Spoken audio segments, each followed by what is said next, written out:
Good morning. Good morning sir. आज हम एक नया चैप्टर लेकर आपके सामने आए हैं और उस चैप्टर का नाम है कल्चर, संस्कृति। एक ऐसा शब्द जो शायद आप लोगों ने कई बार सुना हो, एक ऐसा शब्द जो हम जब पैदा हुए थे तब से लेकर आज तक हमारे जीवन का हिस्सा रहा है। एक ऐसा शब्द जो आपने किसी को गलत काम करते हुए देखा हो, रादर या सुना हो कुछ बोलते हुए, तो आप आगे से उसको बोलें कि तू इंसान है कि जानवर है। तो इंसान और जानवर के बीच में एक सोफिस्टिकेटेड जो टर्म है, रादर इंसान को जानवर से अलग करने वाला एकमात्र तथ्य, एकमात्र अनोखापन तो इंसान में है। और वो जो एक दूसरे बाय मीन कि दो टांगों वाला प्राणी अगर चार टांगों वाले प्राणी से अलग होता है तो उसके अलग होने की एकमात्र वजह है, और वो वजह है उस दो टांगों वाले प्राणी में पाए जाने वाली संस्कृति और मात्र संस्कृति। और यही संस्कृति, इसी को हम कल्चर कहते हैं। और ये जो संस्कृति है, ये संस्कृति को अगर हम देखने की कोशिश करें, किंग्सले डेविस जिन्होंने एक किताब लिखी ह्यूमन सोसाइटी, उसका टाइटल है, और उस किताब में इन्होंने ये कहने का कोशिश किया कि मनुष्य एक अनोखा प्राणी है। Man is a different type of animal, अलग तरह का प्राणी है, अनोखा प्राणी है। अनोखा वो इसलिए है क्योंकि वो संस्कृति का निर्माण करता है। संस्कृति एकमात्र ऐसा तथ्य है, एकमात्र ऐसा फैक्ट है जो कि उसे अलग करता है दूसरों से, और उसके अनूठे होने की जो व्याख्या है, जो अनूठे होने का सबूत है, प्रूफ है, वो सिर्फ और सिर्फ उसके अंदर पाए जाने वाली संस्कृति है।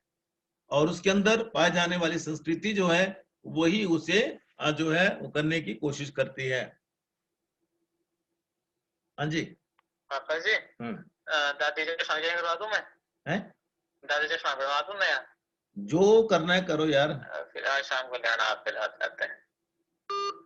सॉरी, मम्मा को अभी हॉस्पिटल लेके गए हैं, she is not feeling well, तो बेटा उनको हॉस्पिटल ले गया है, तो इसलिए फोन उठाया, अदरवाइज मैं फोन नहीं उठाता हूँ। तो मम्मा अच्छे नहीं है, आज डॉक्टर के पास लेके गए हैं उनको, पर मैं आप लोगों के साथ बैठा हूँ, आप लोगों के सामने बैठा हूँ। आप लोग मेरे लिए नंबर वन थे, नंबर वन है, नंबर वन रहेंगे। और जब तक कोई ऐसी जरूरत ना हो जाए कि जो मेरे बिना जब तक काम चल सकता है चलाने की कोशिश करता हूँ, जब ऐसी व्यवस्था या ऐसी कोई वो ना बन जाए, हालात ना बन जाए जिससे कि मुझे ही जाना पड़े, मैं तभी जाता हूँ। अदरवाइज आप लोगों को मैं नंबर वन पे रखता हूँ, रखता था, रखता हूँ, रखता रहूंगा। प्रायोरिटी आप लोग मेरे लिए आप लोग ही हो, मेरा परिवार भी पीछे है, आप लोग मेरे लिए सबसे पहले हो, सबसे पहले हो। सो किंग्सले डेविस जो अमेरिकन सोशियोलॉजिस्ट हैं, उन्होंने किताब लिखी ह्यूमन सोसाइटी। उसमें उन्होंने ये उल्लेख किया कि मनुष्य के अंदर पाए जाने वाली जो संस्कृति है वही उसके अनूठेपन की वजह है। और उसका जो अनूठापन है वो हमें उसके कई ऐसे चीजों में देखने को मिलता है। जैसे जो सींग और पूंछ वाला जो प्राणी है उससे अलग हम लोग हुए, हमें सींग नहीं है, पूंछ नहीं है, तो हम समाजो उन्मुख हुए, सोसाइटी रादर सोशल ओरिएंटेड हम लोग हुए। तो उसके सोशल ओरिएंटेड होने की वजह जो थी वो एकमात्र वजह यही है कि हम लोग उनसे हमारे बीच में एक संस्कृति पाई जाती है। बाकी जन्मजात अगर हमने वर्चुअस की बात करें, गुणों की बात करें, तो प्राणी हम लोग भी हैं। शब्द यूज किया जाता है मनुष्य एक सामाजिक प्राणी है, तो हम लोग सामाजिक प्राणी हैं, समाज हमारे बीच में, इसलिए हम प्राणी हैं। तो सामाजिक प्राणी जो है, परंतु प्राणी तो है ना, जानवर तो हम हैं ही हैं। तो जब जानवर हम हैं, पशु हम लोग हैं, तो पशु को इंसान से अलग करती है वो संस्कृति करते हैं। हमारा मेटाबॉलिज्म सिस्टम देखें वैसा ही है जैसा एक जानवर का है, परंतु कुछ एक चीजें हैं जो जन्मजात हमें अलग हो गई। जैसे हमारा ये मुंह ये कम हो गया, जानवर का लंबा होता है, तो इसलिए हमें बोलने की क्षमता आ गई। हमें जो जीभ हमारी छोटी होती है और जिसकी वजह से हम बोल पाए, भाषा का विकास कर पाए, भाषा का निर्माण कर पाए। हालांकि जानवर भी बोलते हैं, वहां करते हैं, मैं ऐसे करके करते हैं। वो जैसा उसका स्ट्रक्चर होगा वैसा वो आवाज निकालने का प्रयास करते हैं, कोशिश करते हैं। परंतु हमारे अंदर जो एक बेसिक और डिफरेंस था वो है हमारा जो स्पाइन बोन है, जिसको कि हम मेरुदंड कहते हैं, जिसको बैकबोन भी हम कहते हैं। तो बैकबोन जैसी हमारी है वैसी बैकबोन जानवरों के अंदर भी है, परंतु जानवरों के अंदर की जो बैकबोन है वो सीधी नहीं कर पाए एवोल्यूशन के प्रोसेस में। तो इंसान हम लोग सीधी कर पाए। हमें माना जाता है कि हम चिंपैंजी से हम लोग इंसान बने हैं। तो क्योंकि बंदर खड़ा होता है तो जो दो पैर थे वो हमारे जो चार पैर थे उसके दो पैर आगे वाले थे वो हमारे वो हाथ बन गए, और पीछे वाले जो पैर थे हमारे वो पांव रहे। और एवोल्यूशन की लाखों साल की प्रोसेस के बाद हम लोग जो थे वो इंसान की कैटेगरी में आ गए, इंसान हम बन गए। परंतु मेटाबोलिटिकली अगर देखने की कोशिश करें तो अंदर का जो तंत्र है हमारा वो वैसा ही है जैसा जानवरों का तंत्र है। वो ज्यादा यूज करते हैं, हम लोग कम यूज करते हैं। हम लोग सेंसिबल हो गए और हम लोगों ने उसको कम यूज करना स्टार्ट कर दिया, परंतु तंत्र अंदर का वही है। परंतु जो अति महत्वपूर्ण चीज है जो उस जानवर से इस जानवर में जो डिफरेंस क्रिएट कर गई, वो डिफरेंस था मातर और मातर संस्कृति। हमने संस्कृति का विकास कर लिया, कल्चर का विकास कर लिया, और हमने अपना जीवन जीने की जो पद्धति थी उसको पूरी तरह से हमने बदल दिया। और जब उसको बदला तो उस बदलने के लिए जो शारीरिक क्षमताएं थी हमारी, जो मानसिक क्षमताएं थी, उसमें सोच पाने की जो क्षमता हमें थी इंसान में, उसने सबसे बड़ा रोल प्ले किया। सोच पाने की क्षमता ने, रिटेन करने की क्षमता ने, हाथों को घुमाने की क्षमता ने, पैरों को मोड़ने की क्षमता ने, ऐसी क्षमताएं कुछ हमारे अंदर थी जिन क्षमताओं ने हमें उस प्राणी से हमें अलग कर दिया। और खास करके जो चीजों को रिटेन करना, अपने अंदर रखना और अगली पीढ़ी को देना, ये एक बहुत बड़ी क्षमता थी जो कि सिर्फ और सिर्फ मानव ही विकसित कर पाया। और इसी क्षमता की वजह से, इसी क्षमता की वजह से हमें क्या मिला, हमें संस्कृति जैसा उपहार मिला, कल्चर जैसा उपहार मिला, जो हमें अपने बुजुर्गों से मिला, पूर्वजों से मिला, हमारे तक पहुंचा, हमने अगली पीढ़ी को ट्रांसमिट किया। तो जो ट्रांसमिशन का जो कैपेबिलिटी जो हमारी थी, रिटेन करने की जो शक्ति थी हमारी, उसने हमें सारे के सारी चीजों से अलग कर दिया। और उसकी वजह से हम जो आश्चर्यजनक आज जो तरक्की हुई है सारी दुनिया में, उसकी वजह से वो तरक्की हो पाई। हमारे पास रिटन हिस्ट्री है, पूरी डॉक्यूमेंटेड हिस्ट्री है। वो कैसे बना? क्योंकि उसको हम लिख पाए, उसको हम याद रख पाए, और उसके बाद हम उसे दुनिया तक पहुंचा पाए। तो और उसको फिर एक पीढ़ी से दूसरी पीढ़ी में हम उसको ट्रांसमिट कर पाए। और एक अति महत्वपूर्ण चीज, और बहुत सारी संस्कृतियां इकट्ठी आती हैं, परंतु उसमें सब में आत्मसात करने की जो प्रक्रिया हुई, एसिमिलेशन हम जिसको कहते हैं, एक संस्कृति दूसरी संस्कृति के साथ मिल गई। चंबा जो एक सिटी है हमारी, और यहाँ जो कॉलेज है, कॉलेज में पढ़ने के लिए कई बच्चे हैं, जो कोई भरमौर से है, कोई चुराह से, कोई पांगी से, कोई कहीं से, कोई कहीं से। अलग अलग संस्कृतियां हैं हर समाज विशेष की, हर क्षेत्र विशेष की। उन सारी संस्कृतियों को लेकर आए और यहाँ आकर इकट्ठे हो गए, सारी संस्कृतियां आत्मसात हो गई। आत्मसात मैंने एसिमिलेट हो गई। और ये क्षमता जो है वो सिर्फ और सिर्फ इंसान में पाई जाती है, जानवरों में नहीं। तो इस तरह से संस्कृति के अर्थ को देखने की कोशिश करें तो संस्कृति का महत्वपूर्ण, अति महत्वपूर्ण जो चीज है वो ये है कि इसका संबंध जीवन के अनेक पक्षों से, मनुष्य के, और जो जीवन के अनेक पक्ष हैं उन पक्षों को ध्यान में रखते हुए संस्कृति को परिभाषित करना इतना आसान काम नहीं है। अनेक विद्वानों ने इसका अर्थ अपने अपनी तरह से लिया है। और संस्कृति को अगर हिंदू माइथोलॉजी के मुताबिक देखें तो इसकी जो उत्पत्ति है वो संस्कृत के शब्द संस्कार से हुई है। संस्कार का मतलब होता है प्यूरिफिकेशन ऑफ बॉडी, संस्कार। तो जो संस्कार से हुई है संस्कृत भाषा के, और जिसका अर्थ सिंपल शब्दों में होता है कि अपनी प्यूरिफिकेशन के लिए सामाजिक हित में भिन्न भिन्न कृतियों को करने की जो प्रक्रिया है उसे हम संस्कृति कहते हैं। तो भिन्न भिन्न उसमें देखने की कोशिश करें तो एवरेज हिंदू जो है वो अपने जीवन में कई संस्कारों को करता है। कम से कम 16 संस्कार जो होते हैं वो हमारी लाइफ में रहते हैं। उन 16 संस्कारों को करने की एकमात्र वजह है कि हम सुसंस्कृत बने, सुसंस्कारित बने। सुसंस्कारित बने, अच्छे संस्कारों वाले एक अच्छे प्राणी बने, जो कि समाज के निर्माण में अपना योगदान दे सकें, अपने परिवार के लिए, अपने आप के लिए और पूरे समाज के लिए अपना योगदान दे सकें। तो इस तरह से सामूहिक जीवन में इन संस्कारों का क्या उद्देश्य है, उसकी पूर्ति के लिए इस तरह से उसको पूर्ति करें कि मनुष्य एक सामाजिक प्राणी, एक अच्छा सामाजिक प्राणी बन सके। ये एकमात्र इसका उद्देश्य है। बहुत कम शब्दों में देखने की कोशिश करें तो संस्कृति जो है हमारी प्रवीणता को, हमारी एफिशिएंसी को, दर्शाती है, हमारी कुशलता को दर्शाती है, जो केवल और केवल मनुष्यों में पाई जाती है। और उसमें मनुष्य में पाए जाने की वजह से मनुष्य में तर्क करने की क्षमता होती है, बातचीत करने की क्षमता है, उसको रिटेन करने की क्षमता है, जो बातचीत होगी उसको संप्रेषण करने की क्षमता है, और कई ऐसी क्षमताएं हैं जो एक दूसरे से हमें अलग करती हैं और जोड़ती भी हैं। और उन्हीं के आधार पर भावनाओं को हम व्यक्त करते हैं। भाव जैसे हमारे होते हैं वैसी भावना हमारी आती है, व्यवहार हमारा वैसे आता है। और ये सारी की सारी जो चीजें हैं वो संस्कृति का निर्माण या रादर संस्कृति के रूप में इसको देखा जाता है, समझा जाता है। मनुष्य एक सामाजिक प्राणी होने के नाते सिर्फ वो संस्कृतियों का विकास ही कर पाया और उसमें अगली पीढ़ी को हस्तांतरित कर पाया। ये सिर्फ और सिर्फ जो खासियत है सिर्फ मनुष्यों में है।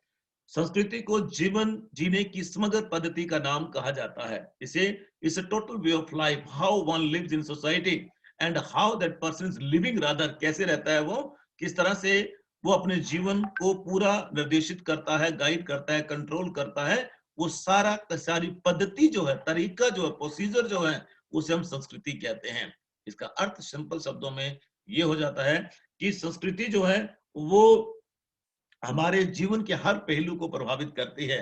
पहलू हमारा चाहे वो मटेरियल संस्कृति है चाहे नॉन मटेरियल है, चाहे लैपटॉप पे हम बात कर रहे हैं ये वाली, चाहे मोबाइल फोन के थ्रू आप लोग बात कर रहे हैं, ये भी संस्कृति है। और चाहे वो जो ज्ञान हमारे पास जो हिंदू माइथोलॉजी के मुताबिक वेदों में है, पुराणों में है और महापुराणों में है, और जहां भी जो भी हिस्सा है that is part of non material culture. तो वो कोई भी घर बना है, कोई भी आपके घर में कुर्सी है, मेज है, टेबल, कुछ भी है, everything is a part of culture. सब कुछ वो संस्कृति का एक अति महत्वपूर्ण हिस्सा है।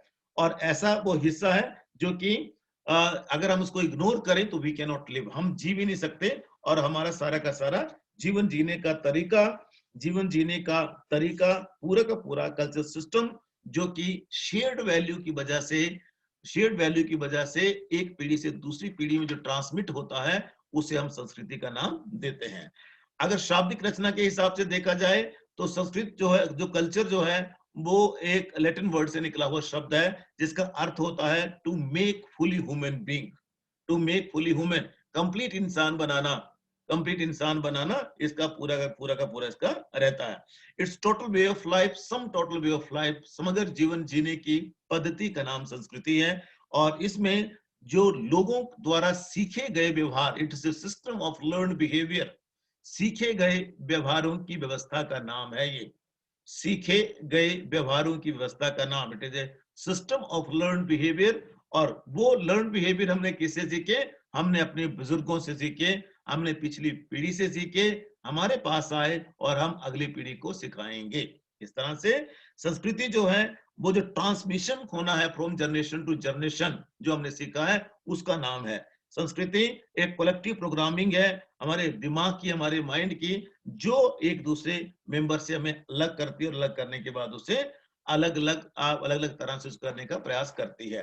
तो ये पूरी ट्यूनिंग है, पूरा प्रोग्रामिंग है, और ये पूरा का पूरा हमें इस तरह से डालने की कोशिश करते हैं।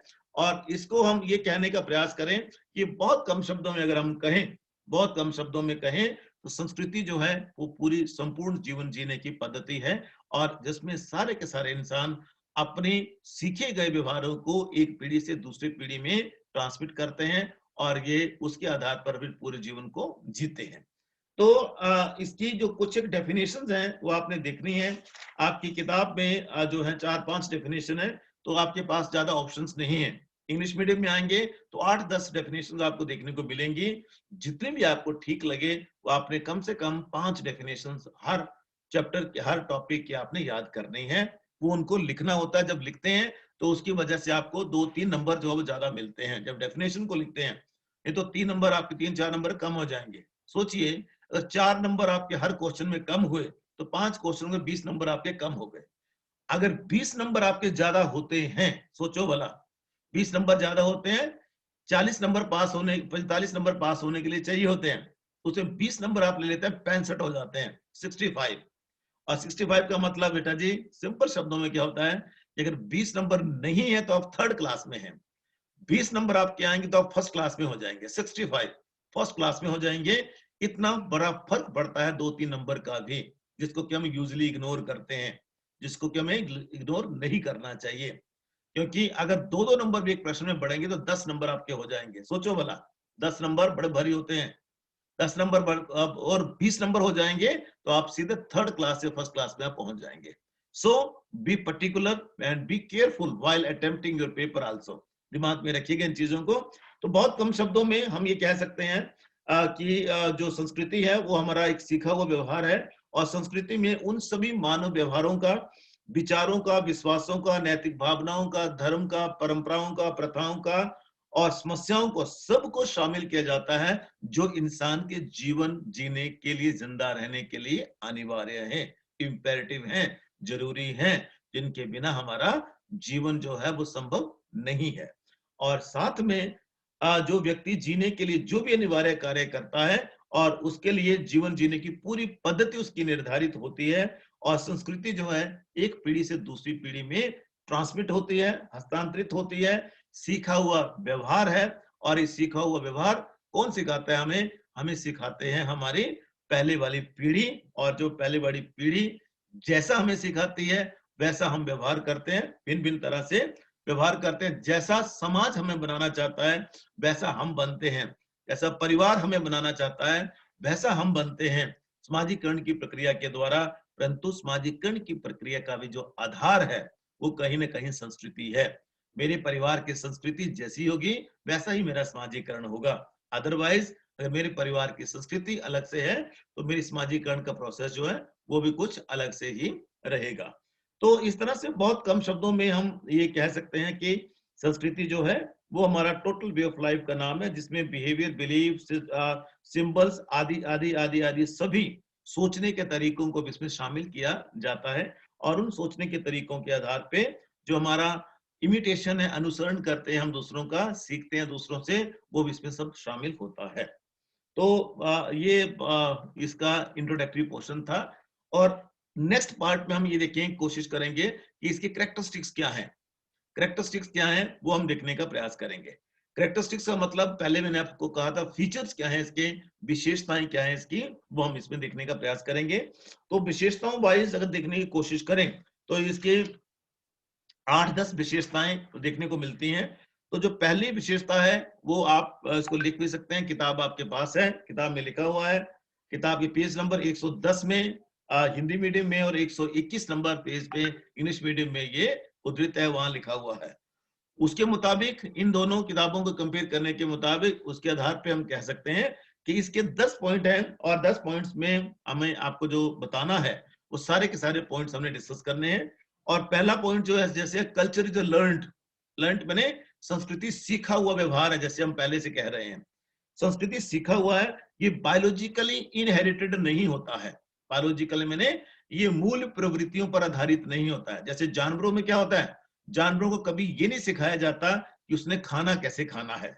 जैसे ही दुनिया में वो आता है, जैसे पैदा होता है, उसके बाद उसको पता है कि मेरी मम्मा का निपल कहाँ है, और वो चलता चलता थन के पास पहुंच जाएगा, गाय का बछड़ा, और वो खुद पीने लग पड़ेगा। उसको नहीं सिखाया जाएगा कि चूस कैसे लगाने है, सक कैसे करने, उसको नहीं सिखाया जाता। जबकि इंसान के बच्चे को सिखाया जाता है। इंसान के बच्चे को सिखाया जाता है, जिसको भूख लगती है तो उसको सिखाया जाता है कि हाउ ही हैज टू सक, कैसे उसने दूध कैसे पीना है, वो सारा का सारा उसको सिखाया जाएगा। तो इस तरह से कहने का मतलब क्या हो गया कि संस्कृति जो है वो एक सीखा हुआ व्यवहार है, और सीखे हुए व्यवहार में परिवार हमें पूरी तरह से सिखाता है। और कोई जैसे सिंपल छोटा सा एग्जांपल आपको देता हूं, अलग अलग समाज का सिखाने का तरीका अलग अलग है। हर परिवार का सिखाने का तरीका अलग है। कई परिवार बोलेगा कि कोई बड़ा आपसे मिलेगा तो हेलो बोलना है, हेलो हाय। कोई बोलेगा कि नमस्कार करना है, कोई बोलेगा पांव छूने हैं, कोई बोलेगा पांव आधे तक, गोडे तक ही छूने हैं, कोई बोलेगा नहीं नहीं पांव को पूरा टच करना चाहिए, कोई सिंपली ऐसे नमस्कार करके चला जाएगा। इट टोटली डिपेंड्स कि हमने, हमारे परिवार ने हमें क्या सिखाया, इसलिए लर्न्ड बिहेवियर कहा जाता है। कोई ये लड़कियों को खास करके ये दायित्व सीखने का, करने का खास करके लड़कियों के ऊपर होता है, ज्यादा बेचारियों के ऊपर। और बेचारी, I am very sorry to say, मुझे बेचारी नहीं बोलना चाहिए, परंतु फिर भी लड़कियों से अगर कोई ऐसी कर ले, कोई ऐसा काम कर ले तो वो उड़दंगबाजी करती रहती है, कैसे कैसे चलती रहती है, उल्टे पुल्टे कपड़े पहनती है, उल्टे पुल्टे तेरी चाल है, तेरा फलाना है, तेरा ढिमका है, and she is not supposed to do anything which is seeming extraordinary to anyone. घर में अगर दादी घर में है फिर तो बाबा फिर तो कड़ा ही कड़ा है। दादी है क्योंकि दादी ने वो वाला वक्त देखा हुआ है, वो दादी उस संस्कृति के वाहक हैं, उस संस्कृति के करियर हैं जो उन्होंने अपने टाइम का देखा हुआ है। And she is not used to see everything जो आज घट रही है, आज इस दुनिया में घट रही है। तो अगर लड़की ने जीन की पैंट डाल ली फिर कड़ाई हो गई घर में, फिर घर में कड़ा हो जाएगी और उसको बेचारी को कई तरह के ताने सुनने पड़ेंगे। बट आई मीन टू से जो परिवार में जो हमें सिखाया गया, रादर परिवार जो हमसे अपेक्षा करता है, वो सारी की सारी चीजें इसी संस्कृति का हिस्सा होती हैं और संस्कृति हमें वैसा ही सिखाती है। संस्कृति में हमारा जो बिहेवियर है वो लर्न होता है, ना कि हमारा बिहेवियर इनहेरेंट नहीं होता। बच्चे को, गाय के बच्चे को घास खाना नहीं सिखाया जाएगा, गाय के बच्चे को पानी पीना नहीं सिखाया जाएगा, जबकि हमारे यहाँ बच्चे को पानी पीना सिखाने के लिए भी आजकल वो पानी पीने वाला भी आता है, वो डब्बू जैसा होता है, उसमें मुंह आप लोगों ने भी पिया होगा, उससे पानी पिलाया जाता है, सिखाया जाता है बच्चे को कि अपने ऊपर पानी ना फेंके, वो इंश्योर किया जाता है। और उसके बाद बहुत सारी ऐसी नेचुरल प्रोसेसेस हैं जो सिर्फ और सिर्फ इंसान सीखता है, और जबकि जानवर उसको नहीं सीखते हैं। जानवर में वो इंस्टिंक्टिवली होता है, उसको बोलेंगे हम इंस्टिंक्टिवली। इंस्टिंक्टिवली माने मूल प्रवृत्तियों पर आधारित है, वो मूल प्रवृत्ति है उसकी, उसे सीखने की जरूरत नहीं होती है। जबकि इंसान का बिहेवियर जो है वो लर्न होता है, इसलिए कल्चर भी इसका लर्न होता है। Number 2, culture is social. संस्कृति जो है सोशल होती है, सामाजिक होती है, और ये वाहक तभी बन पाते हैं क्योंकि जो कुछ भी है कल्चर कभी भी आइसोलेशन में एग्जिस्ट नहीं करता है। आइसोलेशन में एग्जिस्ट नहीं करता, आई मीन संस्कृति हमेशा से समाज में ही एग्जिस्ट करती है, समाज में ही रहती है। और neither it is a social phenomena, और ये इंडिविजुअल फिनोमिना भी नहीं है। संस्कृति इंडिविजुअल फिनोमिना नहीं है। किसी बाबा ने अब वहां हिमालय पर्वत पे बैठ के किसी संस्कृति का निर्माण कर दिया तो वो संस्कृति नहीं बनेगी। It is not individual but it is a product of society. It will become culture only and only as and when it is being shared by someone else. जो दूसरों के साथ शेयर किया जाएगा और समाज इसे अपने अंदर आत्मसात करेगा तभी ये संस्कृति बनेगी, अदरवाइज संस्कृति नहीं होती है। और ये जो संस्कृति है सोशल इंटरेक्शन की वजह से पैदा होती है, और इसे सोसाइटी के जो मेंबर्स हैं, परिवार के जो मेंबर, सोसाइटी के जो मेंबर हैं, जब उसको शेयर करते हैं तब जाके वो संस्कृति बनती है। और संस्कृति में जो इंसान की क्वालिटीज जो हैं वो पैदा होती हैं, और वही क्वालिटी जो है वो अगली पीढ़ी में ट्रांसमिट होती हैं। तो इसलिए ये ऐसा एक सिस्टम है, रादर एक ऐसा कंसेप्ट है जो कि सामाजिक इन नेचर होता है, सोशल इन नेचर होगा। जो बचे हुए 8 पॉइंट और हैं उनको हम कल देखेंगे। आज के लिए बस इतना ही, कल इससे आगे हम कंटिन्यू करेंगे।